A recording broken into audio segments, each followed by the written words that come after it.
So we are not two hats and a microphone today. We're only one hat and a microphone. But we have Kate Hogan here, and we are going to be talking about just an interesting turn of events and an interesting story with how y'all got into your home, which is pretty cool. I wish it would have gone smoother the first time around, but I wasn't part of it back then. So that was the problem. So yeah. I wasn't a part of the first part either. So See, and then we come together and look at it. So yeah, give us some background, Kate. What's Yeah. So I was actually this is Jim and Ashlee Byers. And I was actually paired up with them. I have a really great, good friend now that was, he worked for Doug Parr Homes on the sales side of it. And so he had called me and he was like, I've got some friends that have their house listed. It's really just not moving. What do you suggest? And I'm like, well, first off, it's actively listed. And so being really careful not to cross the line as far as having conversations. I would hope that nobody would go behind my back if, something was going on with my clients. And so we had kind of passed the baton to Clinton and said, hey, if there's a conversation, let them know they need to talk to their agent first, and kind of discuss why they're not happy or, some changes that need to be made. And then if there's a change that needs to be made, then here's what that process would look like. Right. So then Ashlee and I had connected. And so I would say, that was how it started. But the cool part was getting to know y'all, and essentially you were moving for a lot of your business aspect too. So Correct. Walk us through what that looks like and why the move. So when I built that house in 2008, I'm a law enforcement survivor, and my husband was killed in 2007. And so we lived over in Plano, and all my family lived in Wise County. And so it was honestly the right thing to do, the smart thing to do. I could not raise twin daughters that were 3 by myself. And so I built that house, me and the girls. And back then in 2008, when I looked at 5.3 acres, I thought, this is all I'm ever going to need. It's the perfect amount. It's not too much for me to take care of, but it's still enough room if we want a horse, or the girls, want some goats or something like that. But again, it was just me and the girls. So fast forward, I met Jim in 2009 originally, and then we started dating in 2013. How'd y'all meet? Well, there's a story there. So we were at an event. I was the honor guard commander for the fire department at the time, where I was actively employed. And we were at this event, and my honor guard team was there presenting colors. And she was singing the national anthem. And that's how we met. So I was married at the time, but I was just we were backstage, and she was back there, and the lady that was coordinating the whole event, I was like, who is this lady back here? Because she just was like all over the place. And Imagine that. Imagine that. Yeah. that's Ashlee Hardy, and I was like, oh, I need to meet her. So I walked over and introduced myself and gave her one of our challenge coins from the fire department. And I was like, we're sorry for your loss, and and she's like, I know you guys. You were on the bridge. And we're like, yeah, we were on the bridge when the procession went under. We got to talking. Well, hang on a second. Some people that don't understand law enforcement and don't understand that. So what he's talking about is the day that we buried my husband, his service was in Plano because he was a Plano police officer. Right. But then he was buried in Boyd next to his mom, because that's where we're from.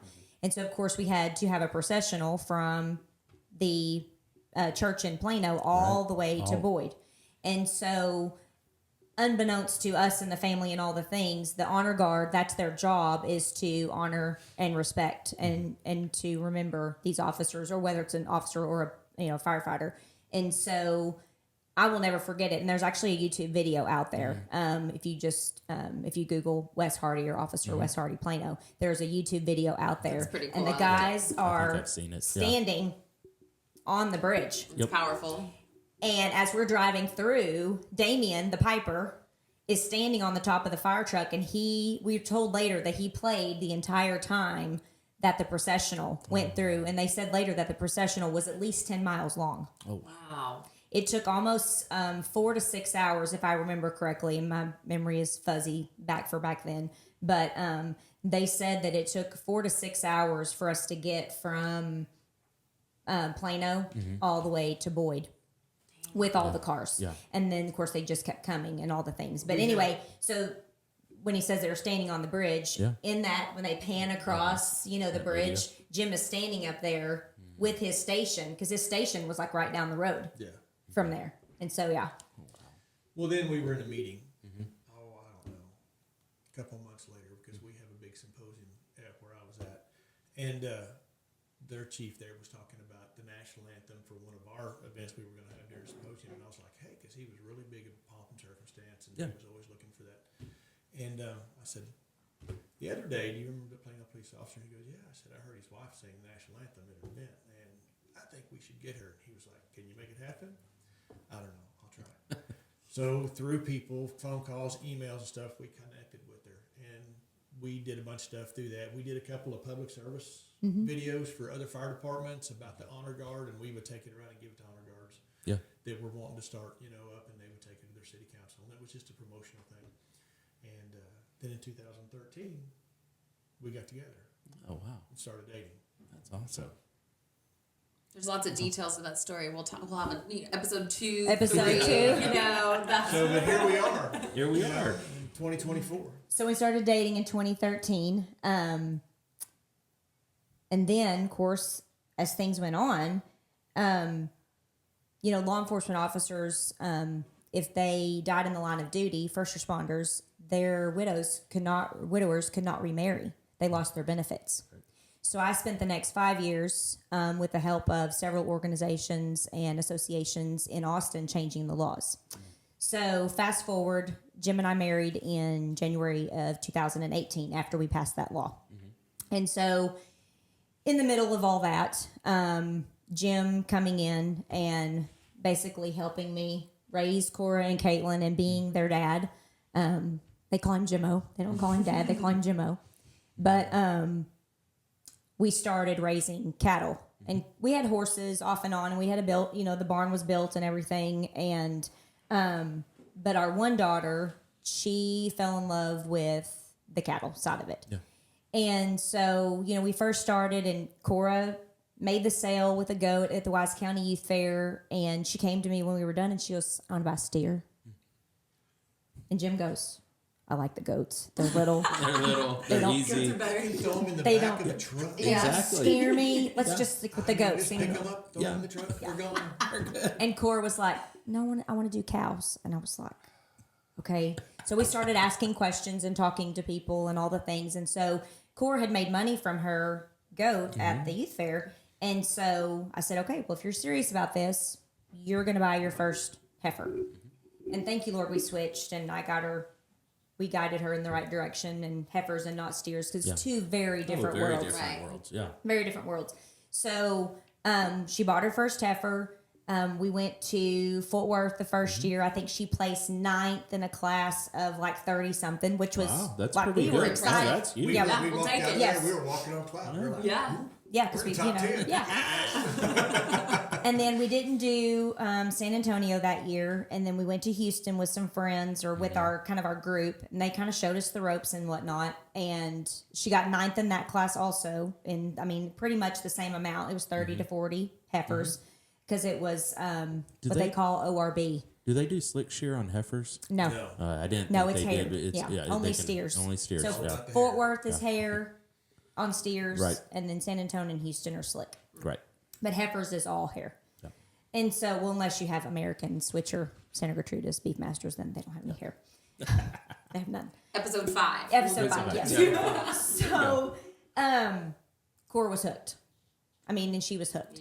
So, And you got to go back. We started out with a heifer that she bought with money from selling a goat. Yep. So we're talking, she went with a $2,000 heifer. She got 9th in Fort Worth and 9th in Houston. She earned it. So we were like, we could have won at Yeah. that point. We were good.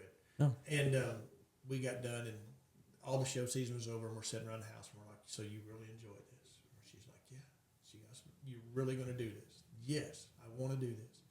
Okay, well, let's go find you a good one, because if you enjoyed it making 9th, it's going to be a whole lot more fun than winning. Yeah. Let's go find you the right one. The $2,000 heifer is not going Right. to win San Antonio. What breed was it? She was actually what they call a maintainer, so she was like a main Anjou, Yep. but she wasn't necessarily like a purebred. So mains have to be at least 75% main in order to be registered as a main, and she didn't have enough main, so they called him a maintainer. So that's what she was. So fast forward, so that summer we went to what they call junior nationals. And that's for kids up till they're 22. They can compete on a national level. So kids from all over the United States, they go to their respective breed junior nationals. So you've got, Maine and Key does theirs together because they're actually like smaller breeds. They're a smaller breed, So right. Maine, Anjou, and Keys. So Maine, Key junior nationals, and then you have like your Simmentals, and you have your Angus, and you have your Herefords, and all the things. So that all those junior nationals are taking place all during the summer. So, of course, I want to go to junior nationals. And I'm like, we are out of our league. Drove to Des Moines. We drove all the way to Des Moines, Iowa Yeah. with two heifers, What breed did y'all choose? Maines and Keys. Okay, you did. Yes. Okay, awesome. So we stuck with Maine, Anjou, and Keys. Yeah. And so while we were at junior nationals, we were introduced to Travis and Beth Pembroke. They are from Fairview, Oklahoma. And we had an issue happen at junior nationals. We were, again, out of our league. We had no idea what we were doing. And so one of the families that we had become really good friends with, they're like, you really need to meet Travis and Beth. Like, they are all about the kids. Like, it's like kids and cattle. That's their thing.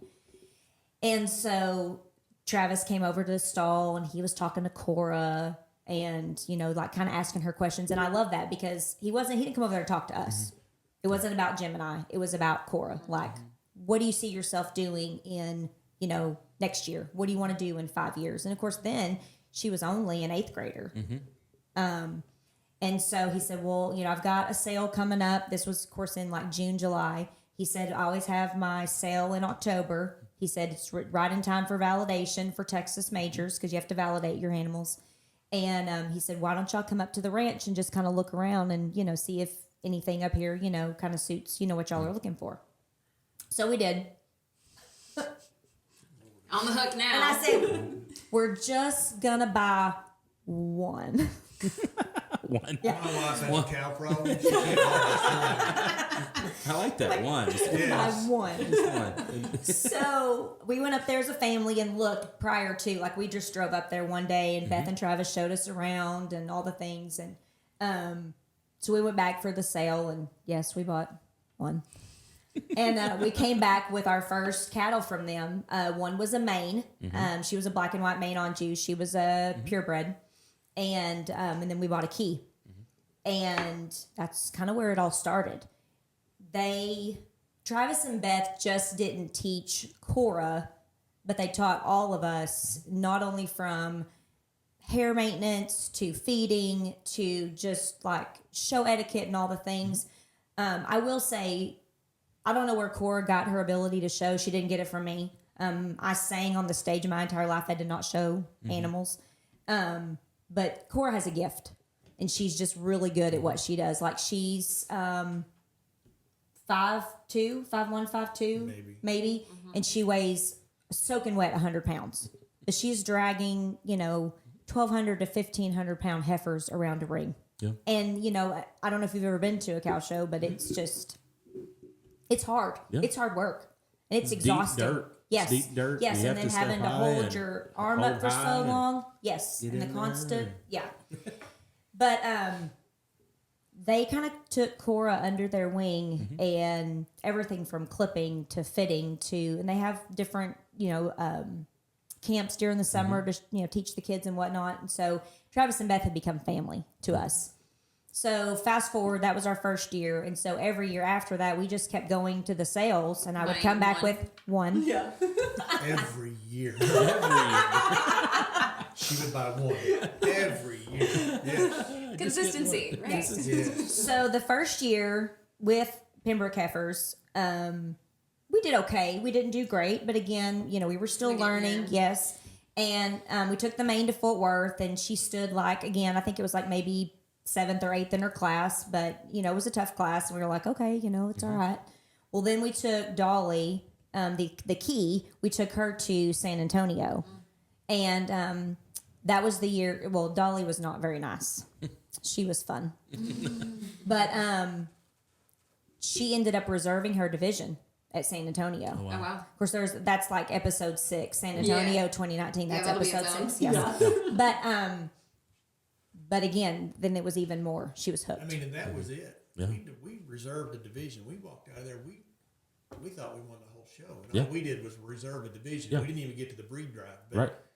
man, we ain't never been that far before. We were We can do really- this. Yes. Yeah. And that was the year that we left there going to Houston and going, okay, we got this. Mm-hmm. Is that when you kind of decided, hey, we could kind of make something out of this as Yes. far as not just the showing Well, aspect, that was the but year we rolled into Houston and they sent us home because of COVID. And we're like, we are finally on a roll. And we don't even yeah. get Yeah, out of Dolly stalls. was set to win at least her division, and then we Yeah. got sent home.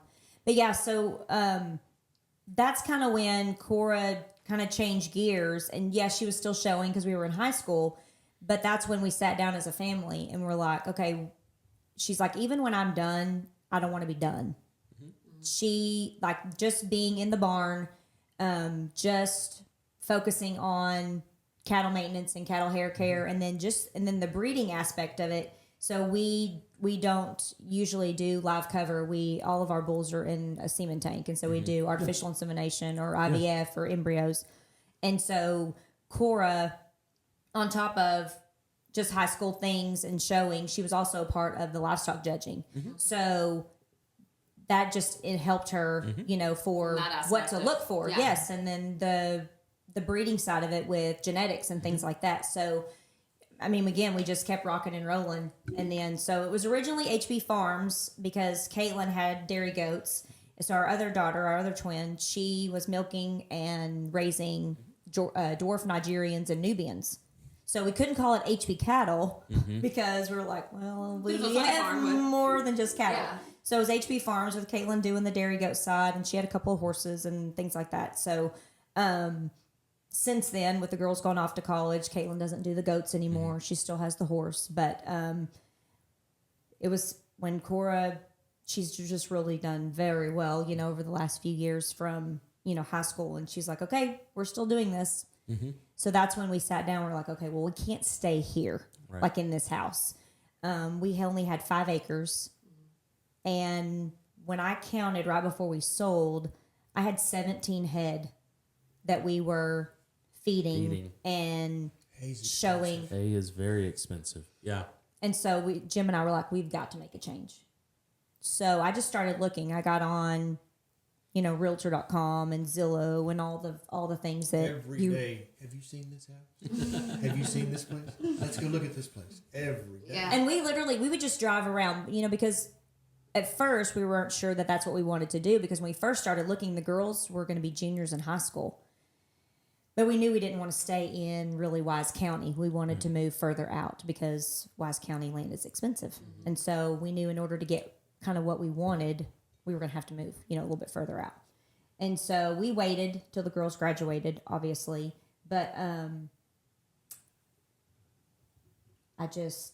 we couldn't do it anymore. I was like, we've got to do something. Like something has got to give. We cannot keep spending $100 minimum on round rolls, and we're feeding one every 5 days. Like something's got to give. well, and you had also modified the barn. The barn that's on the property was more of a horse barn, Correct. just a very It was. simple. And so you would come in, when Jim was in the picture, and did all the modifications that you could given Yes. what you had. And so you were kind of at the extent of, It was. The barn was usability. built, it was 36 by 36. It Yeah. was a square building, and everything was on 12-foot stuff. Mm-hmm. We got 12-foot stalls. We got 3 12-foot stalls, 3 12-foot rooms, and a 12-foot alley. It just Mm-hmm. was 36 by 36. And it had very little electricity running to it because all there was a water heater and some lights. Yeah. Yeah. And a couple of outlets where you could plug stuff in. Right. We started running cattle in there, and it was not near enough. It just didn't work. We couldn't run fans. We couldn't run blowers. We couldn't do anything without tripping circuits.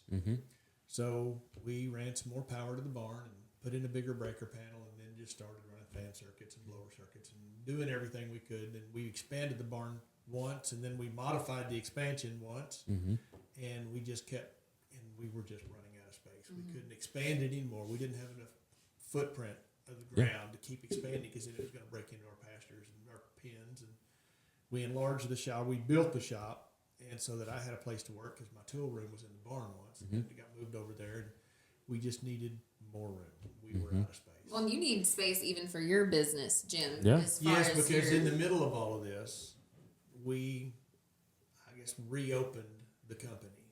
When I left the fire department, when I retired, I told her, I said, I'm done. I'm retiring completely. Fire department, air conditioning, we're going to shut it all down. I'm just going to stay at home. There's a lot to do here. It's going to keep me busy. Because where the business was, I was so far away that I was not going to keep going there for customers, and I just wasn't in the mood to start over from Right. scratch. So we just did that. And back, 3 years ago, when the price of diesel and the price of hay went through the roof, I was like, I got an idea. I'm not going to go out and find a job. We'll just kind of reopen the business, do a soft opening. If I can run a couple of service calls a week, we'll just get some extra money. Because we weren't hurting for money, but the cost of diesel and hay was breaking into our fund money. Yeah. Yeah. We couldn't go do the things Yeah. we like to go do, and we like to go do. Yeah. So I was like, let's just make enough we can supplement our budget for the diesel and the hay, and we'll be okay. Well, that lasted a little while, and next thing you know, we could work 7 days a week. full blown Yeah. business. We chose to. Yeah. So I mean, it's really boomed. We got 2 guys working for us now. Nice. We've got another truck on the road, and we're staying pretty busy. We've branched off into some new things. We're doing a lot more heavy commercial with the rock crushers, and some county. We're working with a couple of counties around here doing some of their work, and we're just seems like every day the phone rings and we pick up a new customer. So, we So can what stay- all services do you provide? Well, just basically that heating and air conditioning, service, repair, installation. We don't do new construction. Right. I have a really good friend that owns a company, Wise Heating and Air. Yeah. If you need new construction, come to us. I'll Yep. farm you out to Derek, and we go back and forth. What areas do you cover? Wise, we do Wise County, Montague County, Parker County, Denton County. Okay. We'll stay kind of in that area. We do service some in Tarrant County. We've got a couple of our customers that live in Wise County, but they may have we have one guy that I'm thinking of. He's got some rent houses, a couple like in Haltom City and stuff. Yeah. And so Jim does do service calls for Haltom City, we over there also- like Tarrant County We too. have So a contract with a company that rents these on-site like supervisor shacks all over North Texas, and we've been known to go all the way up to the border, almost into wow. Oklahoma, and we've got one down in Hill County for the crushers, and we move around. Nice. So I mean, if the call's there, we'll go take it. Yeah. We just don't go too far. I mean, we spend more time in the trucks than we spend on the ground. Yeah. Yeah, exactly. That's Because you're key. driving so much. Yeah. So Somebody's you've gotta got- pay for it, and it's Yeah. not me. And it's sometimes Two people people. don't want to pay the price, and I get it. I totally understand it, but we have to charge that Right. to make it worth our while to go there. Yeah. It's just business. For sure. But Very we do quite a bit. We do a lot with the rock crushers, and we clean all their equipment. We keep all their equipment cleaned and maintained, and change filters and coils and service. Yeah. And we do all the replacements and updates and projects for them for their air conditioning needs. Wow. That's awesome. They stay pretty, but they keep us pretty busy. I bet so. Just those guys, because they tear up a lot of stuff. I can only imagine. yeah, that environment down there. When they first asked us if we wanted the job, Jim was like, I don't know, because it wasn't just. I mean, obviously with his, with the business with Redline Heating and Air, it just he was in residential, so he had his everything he needed to do residential. But in order to go down in the crushers, he had to be MSHA certified. So it wasn't just. And we had to have a lot of specialized equipment. They don't Yeah. have. Don't get me wrong. There are millions of gallons of water all over the crushers that they're spraying to keep the dust down. But there is no source to put water on an air conditioning coil. So we have to carry. We have our PM truck that's set up, and it carries 300 gallons of water. And it's got a Specifically portable for- generator and a pump, so that we can go in and wash stuff. Yeah. And we have to carry our own water on equipment, and all the guys have to have tons of safety equipment and safety lights on the trucks. And there's just a lot of stuff to go down there. And when I went and looked at it, I was like, yeah, I think I'll just respectfully decline. And I walked away. And a month later, they called me and they said, hey, we've got some units down and we can't get anybody. Can you at least come help us? Okay, I'll come down there. And I was down there Exposed you for, to what? huh? It exposed you to what And, it yeah, would and I take. was down there for 2 weeks straight, working, getting like 5 units up and running, repairing stuff, and making them run. And I looked at him like, man, these things are in terrible shape. And he goes, yes. He said, are you ready to come work for us now? And I was like, okay. So I gave him a bid, And then he goes, okay, so come do it. And I went and did it. And he said, now you have to be one of our vendors on a vendor list. And in order to do that, you have to go through our risk management company. Now you tell me that. Yeah, so we start doing all of this. And about halfway through it, I'm like, I am done. I called him and I'm like, I'm out. Well, it was just like all the requirements and all the things. And it was like, holy moly, would you like my firstborn too? Yeah. And I get it. I mean, obviously, you're talking about a national company that, I mean, obviously safety is their number one thing. So I totally understand, looking back now, I'm like, okay, it was just one of those hoops that we had to jump through. Right. But yeah, he called the guy and he was like, I'm going to decline again. He's like, really? And finally, like after the third time, I finally told Jim, I said, I really feel like you're not listening. He's like, what do you mean? I was like, I think the Lord's trying to tell you something. And I was like, so let's just take a step back, think about it. Yeah. So here we So are. I went out to Shane. It was a friend of ours. Shane is one of the general managers in one of the plants, and I went out and sat down in his office. He's like, what is the problem? Why won't you just come out here and work? And I was like, and I laid everything out on the table, and he goes, that's it? And he's like, just pass that along to us. Yeah. And I'm like, seriously? I'm like, because it was a cost thing. It was a cost thing to us, and it's like I still have to make money, and that's a lot. Yeah. Because I'm looking at this small picture of me. Because I mean, I'd done this for a long time, and I had done really well with it. Yeah. But this was like a whole new level. Right. And I'm like, this is a lot of money. Yeah. But you could And almost he just open a business just to do that. Yes. It's an arm And- of Redline. Yes. And he sat down with me, and he says, "This is how much you're going to make out here over the year." And I was like, "Okay, that's not that much." Well, you could have started there. I'm like, Exactly. we can have this And you could have said, you conversation. just pass it on to So- me and I'll take care of it. There's a lot of guys out here that when we sit down and talk with other business owners, they're like, man, you really do a lot out there. And I was like, yeah. And he goes, we should think about doing that. And I was like, get your pocketbook out. Yeah. It's going to cost you. The initial I said, investment. yeah, you're going to make good money. And that was one of the things they told us. They said, well, if you're still here in 6 months, then you're here for a while. And I was like, what's the deal? He said, yeah, people come in and they're gangbusters for 6 months and then they just quit coming. And I was like, why? If I suffered through 6 months, I'm here for life. Yeah, exactly. Because I got through the hard part now. I'm actually seeing money roll back.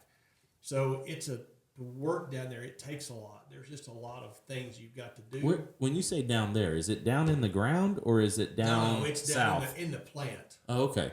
Okay. So you go in and it's all cool and neat. It's still messy. It's literally up by the another offices. world. Yeah. And then Yeah. you drive around and you go down what we call the plant. Now, we never go into the pit where they're actually digging and blasting and doing all that, but where the plant is, it's like being on the moon. Really? It's just a different world. You know? You know Have you what? been to the moon, Jim? No, but Did you it's- compare your experiences? Yes. Because I mean, I look at the pictures of the moon and then we walk around out there and I mean, the dust. Just that deep. There's Yes. Look at the moon. Well, Yeah, you it's should just- see his truck when he comes home. Oh Yeah, my God. and you sit down there and the truck's parked for 30 minutes and you turn the windshield wipers just get the dust yeah. off of the windshield. Don't use water. Yeah. Just get it off and then Oh it's my God. bad. And it's hard on the equipment. We wash coils every month and during this time of year from May to September, we wash them twice a month. Oh wow. Because it's so dusty. Yeah. And if they Yeah. don't, they will break down and Yeah. then that's my fault. Yeah. Because I'm not doing my job. Yeah. So we try to keep everything clean and it keeps Wow. them running and they stay happy. So That's pretty awesome. and then we get all their new projects and the life expectancy is not your house. The life expectancy of your air conditioning is at least 12 to 15 years. That's kind of what a gauge is. Some people get 20 Yeah. and that's just hey, good for you. That's a great thing. I'm all about if it's working, don't fix it. Yeah. If it ain't broke, don't fix it. Down there, the life expectancy is 5 to 7 years. Oh wow. It's just just that hard. much. Because the Yeah. environment is so hard on it. Yeah. Well, you learned that on your house. You say 12 to 15 years. And so your house was at that age. And so Yes. we'll get into some of those details with the little Murphy's Law stuff of what goes out right before. Those were the fun ones that just decided to slip in. Yes. Yeah. They did it to us. Well, and I think going to the fact that you're both business owners, right? And so that's where the relationship had started with, that we'll get into with Pure Funding, is essentially the products. We had to get creative with the products as far as what the loan would look like and how that process would work. Right. And so recapping, going back to what you said, is you kind of hit the extent of what your property could sustain, but also understanding, your business was taken off with Redline Heating and Air, and then you have, the cattle company that's, you're like, okay, this is the longevity here. Yes. And so when you started looking, did you find a property first and then decide, you know, hey, we got to get our house on the market, or how did it start? So the property that we actually are in now, I had actually found probably almost 2 years. It was about a year and a half or so prior to us actually, you know, signing on the dotted line. And we had looked at others, you know, and we had, you know, gone and looked, but no, we knew we needed to move. Like we knew, so I just started looking. But then it was trying to get the house ready to show and just going through the motions of trying to like pack everything up, because we fake moved once. That was fun. The girls will never let me forget that. But we did. We fake moved once. But Remind me how long your house was listed before we had gotten into contact. so we actually had listed it prior to even that. How long was that listed? A week. Keep laughing. That was not a fun time. The fake move was very stressful.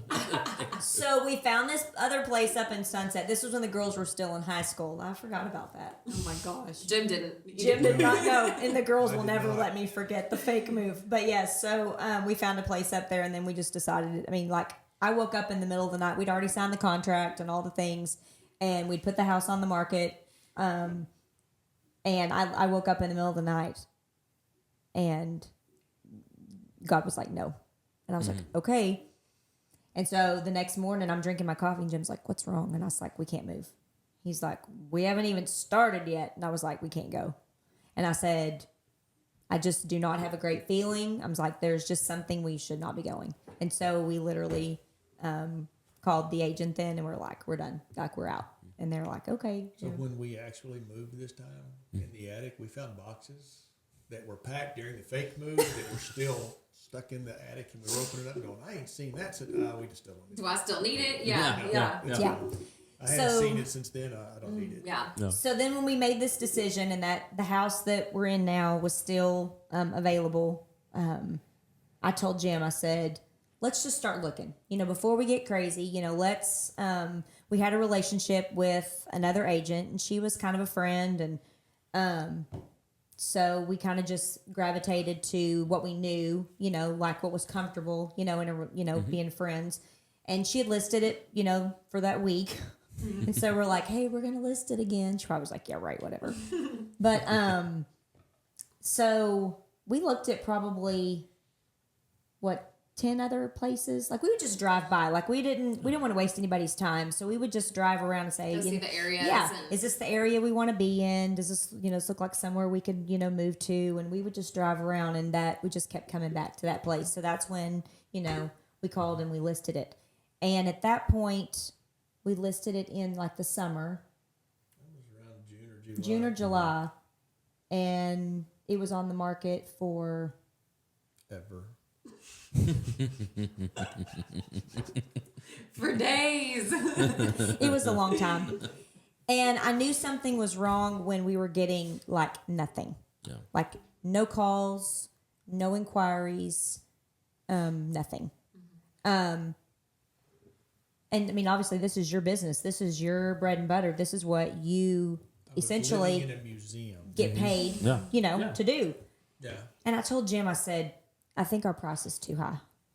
I mean, yeah, I would have loved to have gotten what she had it listed for. I mean, that would have been amazing. Yeah. Yeah. Because we could have paid cash for the new place, right? Yeah. But I'm like, when there was no calls, no nothing, I'm like, something's wrong.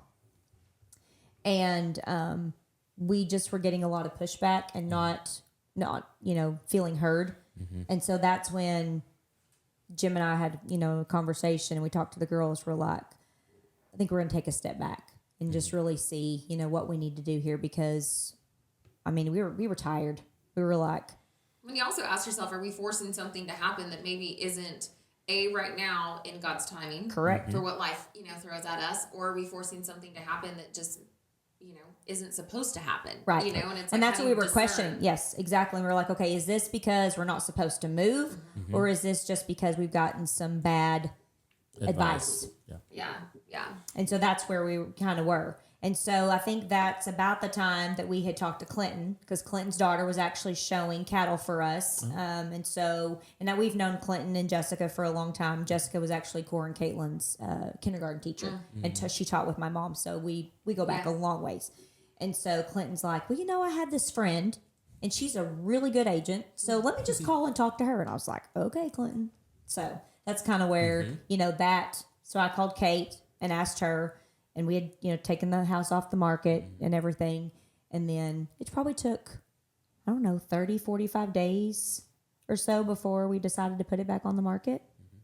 Yeah, I mean, it was going through we had sat down, and here's the thing. I interview y'all just as much as you would interview me as the next. Like, look, Kate, we ain't doing this again. Listen, you talk to her on the phone, and then you meet her in person, and you're like, wow. Like, I'm not expecting that to come out of this little package, as far as... She's scary. Yeah. She was scary. She looks up to you, Jim. She does. Literally. Yeah, literally. Well, in respectfully, the relationship, I mean, I've had clients come to me and say, look, I just don't think that we're a good fit. We're not jiving. We're not. And it's like, awesome. I mean, let's just cut the ties. Let's move forward, so we wanted to be respectful of that relationship, because I know it was a personal relationship in that essence. And you had talked about, what do you think of these possibilities or things that we could change? And Jim has a little experience in real estate as well. And so he had put his 2 cents in as far as, the 2 cents is about all it was. I'm trying to beef you up as like, okay. And, so I let the home just kind of sit and settle. And, we had a great conversation. I came up to the house and we talked and leaning on each other to say, okay, are your expectations realistic? And then leaning on me as far as, okay, you're the one that essentially puts the price tag on this, what's it worth? And so, obviously it's a conversation of we can always come down. Yeah. But it's also the conversation of you don't want to be so high that nobody even wants to come look at it. And then looking at your competition. And we had talked too, as far as you have a luxury home, like high-end finishes. It's a beautiful home, pool, all of that landscaping, but you're on small acreage. And so what pool of buyer does that essentially attract? Very small. And how do we, we were pushing for the ag. You're like right under 6 acres. And we're like, are you sure it can't be? And I tried. You tried several times. They probably were tired of hearing it from me. They should have just granted it at that point. Thank you. But we had also looked at, someone that's going to be spending over $1 million, what are they going to be spending it on? And how do you attract? When people use the word turnkey horse property, I laugh, because it's like, really, what is turnkey? Your property was a turnkey property, because you could come in with horses, with cattle, with goats, with anything, and every portion of that property was so well thought out, that it was like, okay, how do we make sure that that's all showcased? And so we had gotten everything ready to go. We did new pictures. I gave Ashlee this whole little checklist of, here's everything that you need to do. Here's, we had some stuff repainted. We had, I went and bought white towels. She did. She'd send me pictures. She's like, what about these plants? And she was back and forth at the garden center. And so it takes a new approach. Hydrangeas, all that. Hydrangeas and white towels. That's all you need. Ferns. You got really cool ferns. Asparagus ferns. Yes. Ooh. Yes. She got those I clean did buy a bougainvillea. It's not my mother's house because I killed it. She also has a really naughty blue heeler named Rooster. Oh, he's a mess. And we could probably share all the stories of Rooster, but that's episode 7. Yeah. He had dug some flowers up, and so we got it ready to go as far as like, okay, this is a new product. As far as what my wife doesn't know, and I can say it now, and we can laugh, is there is one of the plants that was in the backyard in one of her pots. You were gone somewhere, but Rooster ate the plant. And he didn't just eat the plant; he shredded it. It was all over the backyard. And I was like, oh, I am in so much trouble. You had one job, Jim. Mad at me. So I went to the garden center, bought another one before you got home, and replanted it. And you came home and you were so happy because I didn't let Rooster eat it. But how many times had you already been to the garden center that they were like, Jim's now buying this plant? Paige would see me coming and she was like, what did he eat now? And I was like, I need to get through this showing. Like, I just need him to stop eating it for just a day. All I know is he ended up eating that one too, but it wasn't while I was in the backyard with him, and it wasn't on me. So I was like, terrible. Rooster. I replaced the goldfish. Why did you do that? True. It's true. The flowering cabbage, that was his favorite. Oh, he just tear them up, and I'm like, I just like the stories of what Rooster do today, you know. yes. Oh, Well, and Rooster. you going back to the property that you had liked before, when I met y'all, you had put in an offer on that property. Correct. But it was Yeah. contingent On the on your selling. house selling. And it's like, okay, you can go write an offer all day long being like, hey, I've got, my house that's going to be what's going to fund that. Mm-hmm. But if your house isn't selling, then you're wasting time on both sides. Correct. Yes. That was also when interest rates were lower. So your They were. first approval that Yes. you had, do you remember what your interest rate was? No, because I don't even know that we even got that far. Because Who let you get that far with Yeah, I know. You didn't get that's episode 10. So I tell y'all, it's the craziest thing. We had somebody, and they had a deal kind of fall through, and they called us wanting to know if we could make the deal work. And I looked at it, and like the guy was, his income and his debts, he couldn't afford a house that was $200,000 less than what he had been pre-approved with Oh goodness. by a guy in California. Because what they do is they'll just say, "Oh yeah, that's what your income is. I'm sure you know what your income is," and just pre-approve you. And when you got in there and looked at it, he should have been shopping for like $250 instead of $450,000.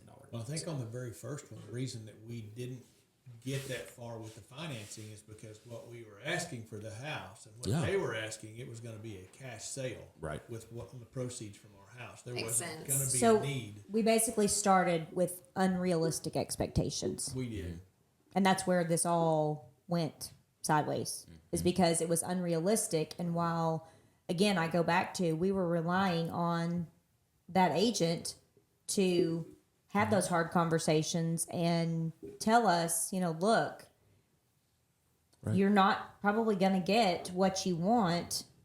Now, if we'd have sold probably 3 years ago, 4 years ago, we probably could have got what we wanted. Right. I Yeah. mean, Yeah. but In a lot shorter time frame too. absolutely. Yeah. I mean, if we'd have listed it when the girls were, still in high school, I mean, we probably would have got that.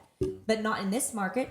It wasn't going to happen. Right. And so I think it all started with unrealistic expectations. And it's hard. I'm sure your job, it's like you don't want to be that person, and you're like, but at the same time, don't waste my time and I won't waste your time.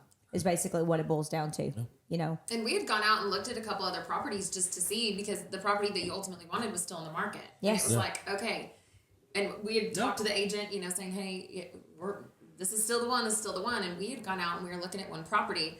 One of my favorite stories with them is we were walking out into this pasture and we knew there were cows out there. Well, no, we didn't. We knew we saw some horses. They Like, were oh, just, we that's- saw them way in the back. Yeah. And so we walked up to this tank, or we were trying to find something, whatever, and we found a baby. Oh my gosh. So there was this calf laying like in the tall grass, but we didn't see any mama cows anywhere, but we're just walking out across this pasture and I'm like, what is that? And all of a sudden, out of the corner of our eye, here comes this mama, and she's got horns. I don't think any of us have ever run that fast. It was quite hilarious. And someone has a longer stride than both of us, but that was our, I was holding the gate for him. yes. I got there. He got there early to hold the gate. That's Yeah. exactly Me and my right. short legs. Yeah. So we had some activity on the place, but just nothing that was, I'm like, if we can just get something on paper, let's get something on paper and then we can work with it. And I remember I had asked, I'm like, okay, your approval letter, and you're like, well, we should probably get that updated. I was like, okay. However, knowing that you're both self-employed, that's something that can be really hard. You're like, we've got the money. That's not Right. However, what It does was that proving look like it. for? Yes. And so that's where it was like, okay, we got to get creative here. And that's what I really love about their loan products are the bank statement loans. And so some of you probably thought Willis wanted your firstborn child too with some of the things. However, We didn't ask I for was that. wondering if Willis had a life, man, because it called a house at 9 o'clock at night, and I'm like, the day's over. What are you doing? it's like, I'm getting this deal We're done. getting this deal done. We got to Yeah. go. So what were Because some of the hurdles? Well, actually, I don't think we did a I bank don't really- statement loan with y'all. We did, because we did we just did a conventional loan, but it was having to know how to look at tax returns Being and self-employed. and making sure that things had been filled out correctly and getting depreciation added back in. And so we do have the bank statement loan, and we used it for Another clients client of ours. that was moving down, but we didn't have to because Yeah. with the benefits that y'all both had, that took up a huge part of it, getting Right. y'all approved Right. for retirement benits and Right. And then we And- added in the red line heating and air. exactly, and we Yeah. added that in, and there was income coming from that, so it was, we're easy. It wasn't hard at all. Well, they went from 5 It was- acres to Yeah. pretty much 50 To 10. acres. Yeah, 50 acres. And so that was a difference there as Well, and far that as that With there two was- houses. That's where the questioning came in. It's because the appraisal and things like that, and so that was more where we had to be a little bit more creative. The financing was y'all are good to go. That's why you've been making your payments, So Right. That's, you don't want somebody to get you in when you can't make your payments. Yeah. But yeah, it was, the appraisal had to come back. They had a lot of questions about the second house. Kind of, they don't need it, but some questions about, well, are you using this for ag or not? And, we don't know what we're going to use it for in the future. kind of answers, So, but yeah, we were able to get it all together and get them out there. And I remember y'all saying, well, what if it doesn't work? And it doesn't work. When you can't live in the what if. Well, and if it's supposed to happen, it's going to happen.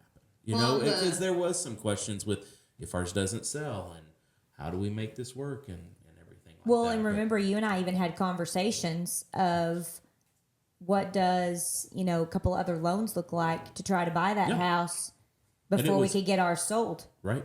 Ashley kept saying, Kid, I don't want to be homeless. Yeah. I don't want to be homeless, Yeah. Kate. No. Am I going to be homeless? Right? No. And and with how the market had changed, looking back at when you had first offered on that property, it was much higher. Oh, it was. And so then with the market had changed because your house had to come down in price in order to sell it. Yep. And the buyers on your property ended up asking for about $14,000, $12,000 or $14,000 for a buy down. Yeah. So then it was like, okay, wait, let's go back and revisit the offer that you wrote before. Yep. Interest rates are higher. Your house has come down. Their house has come down, and they had some pushback on it. And it was like, wait a minute, but that's what it's taking because the cost of money is so much higher. Right. And so utilizing, I don't remember the total amount. It was maybe 15,000, We got 16,000 buy 15 down. or 16,000 that you were able to to use it. utilize. Get a lower interest rate. Yeah. Get closing costs completely covered. Yep. It was great. Yeah. And that was on significantly priced property in order to make a move in that sense. And so it was cool that both the buyers were able to utilize a buy down and you were able to utilize a buy down on your Yep. purchase. Yep. And so there were some hurdles. It was fun with it's like everything kind of comes down at the end as far as it's like, okay, the sellers had 2 years to sell their property. And the things that we were made aware of all Oh, yeah, came there last was- minute. And it Yes. was There was- like, Well issues at the there was something right at the end on the, It was the roof. it was the roof. Yeah. Roof. It was the roof. I remember the roof. Roofs. Yep. Roofs Plural. up. Roofs, plural. And Yes. having to get them out there to get them fixed beforehand. Yeah, I remember. well, and that's the Just so we could interesting close. part is Yeah. insurance. Yes. Yes. Is now we're finding that with the industry changing and policies and deductibles and all of Yeah. that a roof that's over 5 years, that's something that you need to be really advantageous on the front end because you might not be able to get it insured. Oh, and yeah. so those negotiations were fun. Oh, Yeah. yes. 2 houses, and then the second house was actually personal property. Yeah. And so that was something, no problem there, but Right. just little things that had to be Yeah, transferred but over. the insurance company would not insure us. She goes, sure, I'll write the policy. I'll put a binder on it. She goes, but in about 30 days when the inspector comes out, she goes, they'll cancel you. She goes, because the roofs are totaled, they have to be replaced. She said, and you can't get insurance. Yeah. yeah. So that's when Kate went back to the seller and was like, we've got to have new roofs. Yeah. And I'm having those conversations. I've learned through that process. I'm having that conversation first thing with my sellers, sitting down and saying, okay, how old is the roof? Well, I don't know. Well, let's get one of the trusted companies that I work with to get out there and actually put their eyeballs on it and kind of, deem age, condition, all of that. Because Well, it makes such a difference even for like your monthly payment. If that roof is over 5 years old, if it's under 5 years old, you might be able to get a monthly premium 150 to 200. But if it's over 5 years old, you're Big $300, difference. $400, $500 a month on just your premium Yep. Right. for homeowners insurance on Yes. some of these houses. It's crazy. Yeah. There's so many insurance companies that are getting out of the Texas market right now. They just won't even insure, and the ones that are staying here are kind of 2 and 3% deductibles. Those Yeah. are fun. Yeah. let's Ours do is that. ours is at 2. It used to be 1, and it's Yeah. at 2. Yeah. There's not really one in North Texas unless you were Right. If you had If it you were before, grandfathered and in, what they'll yes. do, I've put them in on a $250,000 home. Their monthly payment their monthly payment was $450 a month to have a 1% deductible on a $250,000 home. That's crazy. So then you decide, like, where do you want? You don't want to skim on coverage. I mean, Yeah. because your home is your wealth, it's your Yeah. assets, and so you look at, okay, I don't want to skim on insurance because if something catastrophic, Lord, happens, Yeah. then but then it's like the affordability of Yeah. can you afford to even have the coverage that you need? Yep. Yeah. Those are all things that in learning through the process with the market changing, high interest rates, just the dynamic of the industry right now. And so I guess some of the questions I would ask y'all, because there were some really, I call them God winks, where the Lord really showed up, and it was cool because it was the confirmation, like kind of going around, you've done it twice, kind of reliving it, but the difference. So what would you say one of the biggest God winks that happened, kind of a part of the testimony in the process? Well, one of the ones that sticks out to me when we were going through the whole process, with the contract was done and we were already packing boxes and all the things, and then the stuff came up with the roof, and then it was kind of going back and forth, and there was some pushback there and all the things. We were all standing in the kitchen at the old house, and Jacob, Cora's boyfriend, was even there, so we were standing there, and I just said, okay, stop what you're doing. I said, grab hands. And I just started praying. I was like, okay, Lord. I was like, if this is what we are meant to do, and if this is your will, I said, then you'll make it happen. And if it's not, then you will tell us where we need to go. But if this is not where we're supposed to go, then, Yeah. just show us the way. Yeah. And it wasn't even that evening. Kate said, we're all good. And I was like, praise the Lord. Well, you and I love the friendship that I've been able to, have and build throughout this whole process with both of you. And it'll only continue. But I remember I had a conversation. It was just like, I have done what I know physically that I'm able to do in this role. And at this point, it's going to play out however it's going to play out. And so I think a lot of times we just try to beat the horse, where it's like, you know what? If it's going to happen, it's going to happen. Oh, yeah. And so when you had shared that, you just stopped. And so I really admire the faith and the tenacity as far as, your relationship together, to say, look, we're in this together. And I just remember February. It was around the 1st of February. We were at stock show. We were standing over there in the John J. Justin at the arena, and you were in there, and they were doing all kinds of stuff because we'd gone out there for the night. It seemed like when the stock show's in town, we're there a lot. Anyway, her and I had just gone out for the evening. We just wanted to go look at a couple of things, and we ran into you. And we're all standing there, and there might have been a beer, and everybody was standing around having a beer. And I remember looking at you, and I go, okay, we got to get this done. yeah, Because summer's coming, and I don't want to be doing this in the summer. Business is picking up. That's my busy season. I got lots of time on my hands right now. We got time to do all this. We need to get it done. And you were like, no pressure. I'm like, no pressure. Yeah, I'm just telling you. No pressure, Jim. So we signed the papers May 5th. It was a little longer in the time frame, but we got it done. yeah. Well, and I appreciate the confidence in all of that, because it's hard, and It's a struggle. It is. It is. Because, there were days that when we signed the papers and we started physically moving things, that I said, okay, we've got work to do. So we would work till noon, and then we would come move things until we couldn't see to move things. And then we'd start over the next day, and we would work till noon, and then I'd come home, and we'd shift gears, and we'd make 2 or 3 loads out there, just trying to get. And we did all the barn and the shop, and all the well house, and then the movers came and moved the house. That was one day, and I was like, man, that went fast, because it took us weeks to get the shop and the barn and the well house moved, all the stuff that we had in there. And the cows. and Okay. the cows, moving cows from one place to another to move them back to the new place. And then it was raining, and it was so wet you couldn't get trucks and trailers in there to put them in the pasture. And it was like, oh, this is so much fun. Throw everything into the mix as far Yes, as let's throw one more thing in Yeah. there. The movers came the day we moved. It was just a monsoon downpour. You couldn't- Torrential downpour, May the 30th. They were scheduled to move us. And twice, maybe 3 times, while they were trying to unload the trucks, I had to get the tractor and pull them out because they would get one of their trucks stuck in our yard, Oh, really? backing up to the garage to offload stuff. Because they had 2 trucks and trailers. And when they pulled in at the first house to pack everything up, the one boy struggled a little bit. And finally, at one point, the guy in charge, I said, "Do you need me to get in the truck and trailer and back it up?" Because clearly he's having a hard time. He finally got it, but it was painful to watch. And then at one point out at the new house, he's backing his truck and trailer up, and he stopped. And then he tried to start again. And when he didn't move, he just decided to give it more gas. And it just kept sinking. And I stayed life calm. lessons with Jimbo. I stayed calm Right. as long as I could, and then I hollered, and I was like, "Stop!" And he looked at me, and I said, "Diesel is not the answer. Let me get the tractor and pull you Yeah. out, but quit digging ruts in my yard, man. Just stop." Cringing So- it. It's like, We just stood in the house and one of the windows, because our daughters are in the other house, our guest house. That's where the girls are. And so they weren't done with, because we did a small remodel on the house we moved, where Jim and I are at. And so we were all in the girls' house and we were like looking out the window towards the shop. And we were hearing that guy rev the engine. And I just was like, it was pouring. It was just as you see, she says pouring. we were in the house. Yeah. Her Cora, and the girls were Caitlin, in the and I. house, and I'm out here wringing wet. Well, they in would pouring melt rain. in the rain.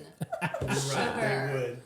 So yes, I was out there walking around, soaked to the bone, Yeah. trying to get everything Yes, unloaded. it was a fun and day. The girls were in But the you know house what? We'll watching out never the forget windows. it. You won't. Oh, you memories won't of- to move on a rainy day. I mean, isn't that good luck? It is good luck. See? I looked it up and I was Yeah. like, look, it means wealth. Yeah. I said, so it means good things. I said, so we're just going to roll with it. Cattle business is about to boom. Yes, it is. Let's go. Yes, we've Let's got go. 3 babies coming in the fall, and then we've got 6 more coming in the spring, and then we've got Awesome. some embryos that we're gonna do some. We're gonna do some embryo work this Yeah.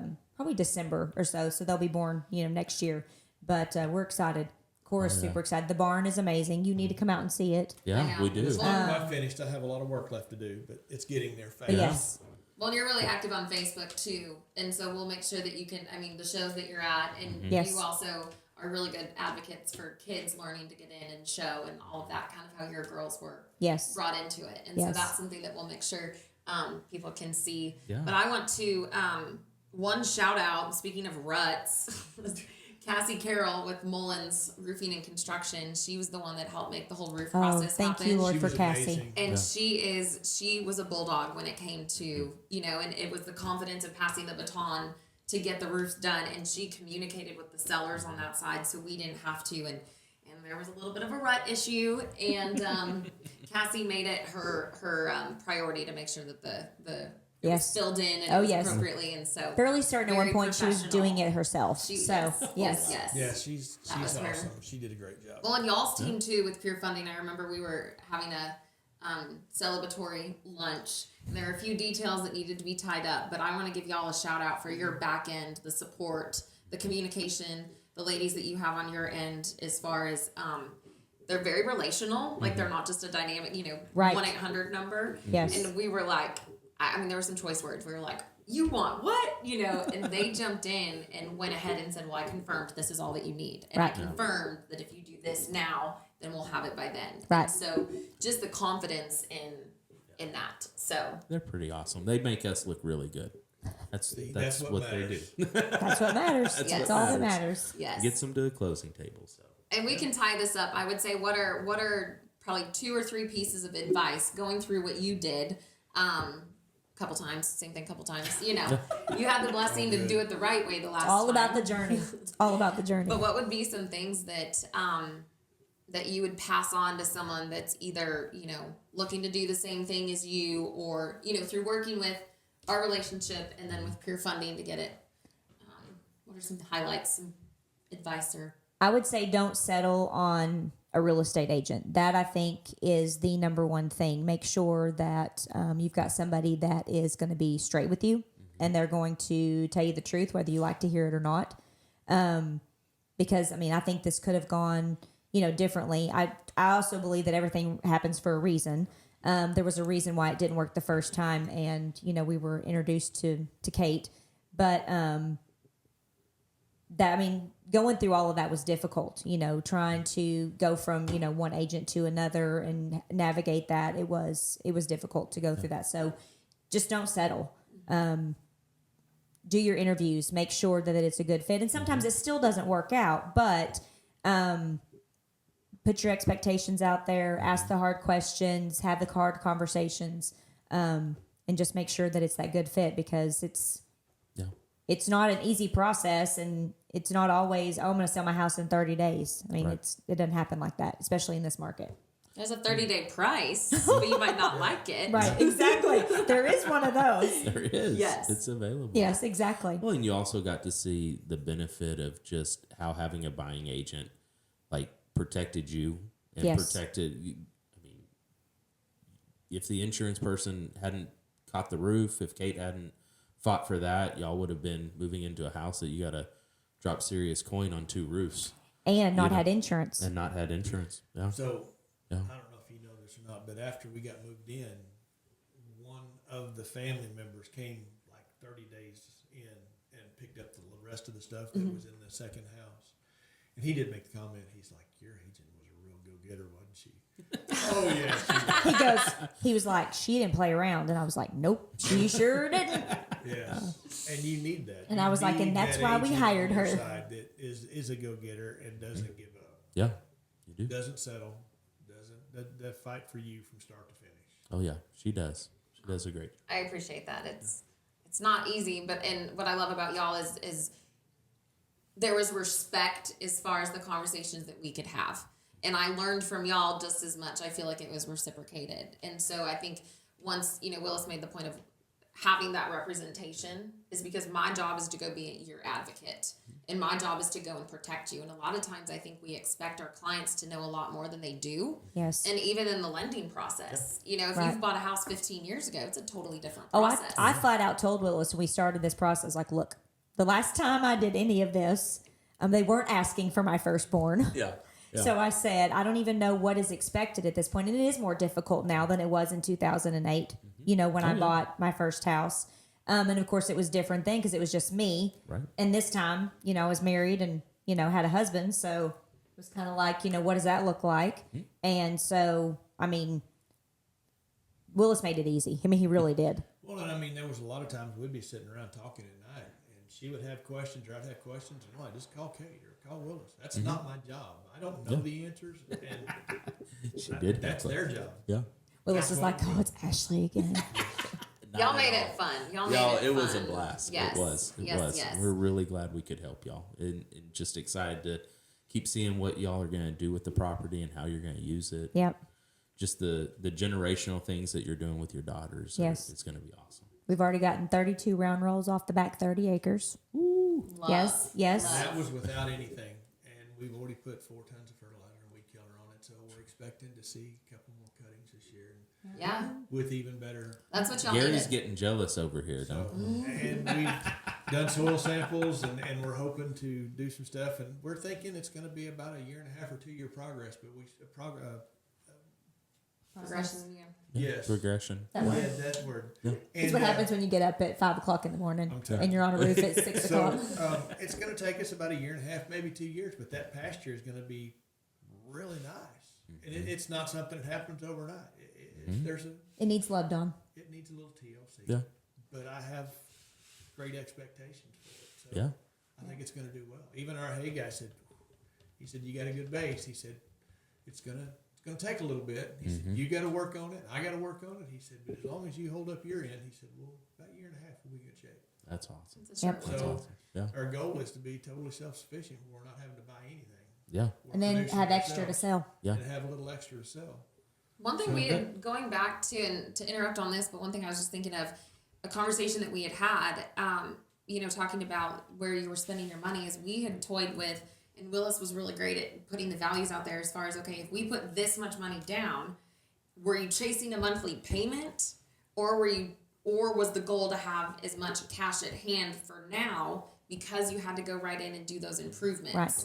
And so landing. So we it was actually a little upped both. the amount of money that we borrowed actually, so we could have enough money in liquid left over, so we could actually do the barn upgrade or remodel basically, and make the changes we needed to make, because we ended up the sellers didn't pay for gutters, so we had to pay for gutters, and then of course the barn, and then the You had to shop. put fencing up too, because you were coming. Oh with yes, we had to put over 2,000 feet of fencing up. Yep. Because there was no fence to divide our property from the neighbors, and so obviously we have cows, so we had to put fencing up. And those are So- things you have to consider. It's like, okay, in the consultation process, it's like, okay, what's most important to you? Is it what you're spending a month on your payment? Or, because here's the thing, I mean, you're dating your interest rate, right? Yes. And so the future opportunity, all the equity that your property is earning right now with all the improvements, then you look at the future Right. cash out, you know. And Right. so, Yeah. like you said, Jim, just in a short process, all that you've done to the property. Yeah, and we told the girls even in the beginning with the barn and the pastures and stuff, this is a marathon. This is not a sprint. Here in a couple of years, we'll be sitting on the back porch, and this is going to be really cool. But you're going to have to be patient. Yeah. Well, and it's a legacy that you get to, you Yeah. know, you like you talked Yeah. about. I can't wait to build a little dock out to the tank and grandkids fishing and all of that. And I think that's kind of cool stuff. So, that's and what we'll get there. One comes day. together. Yeah. Yeah, because there's a lot of stuff. She'll tell me something, or one of the girls will go, "Hey, this is bad," or "This needs to be fixed." And I was like, "I have a list, and that's not at the top of it. Yeah. Give me a couple days, I'll get there." Exactly. I have a list. Well, you're both very talented as far as owning your own businesses, running businesses, Jim doing the actual physical work, Ashlee bringing everything to life. And so it's been an honor to be able to go through that process with y'all and get to know you further. So, but yeah, I mean, appreciate everything that's come together and y'all's support, and we'll be looking forward to what it turns out to be. Yes. And We are excited. We are all excited. in, and yeah. So Redline Heating and Air is Jim's business, and then cattle company, all of that. So Yes. Hardy Byers Cattle, and so those will be resources out there for yeah. Perfect. Appreciate Thank y'all for having us. Yeah. Oh, you. thanks for coming. You bet. We'll say bye. And Bye. just wave to the world, the intrawebs there, and World Wide Web. the World Wide Web. So thank you all. Thank you. Just a conversation. Yeah.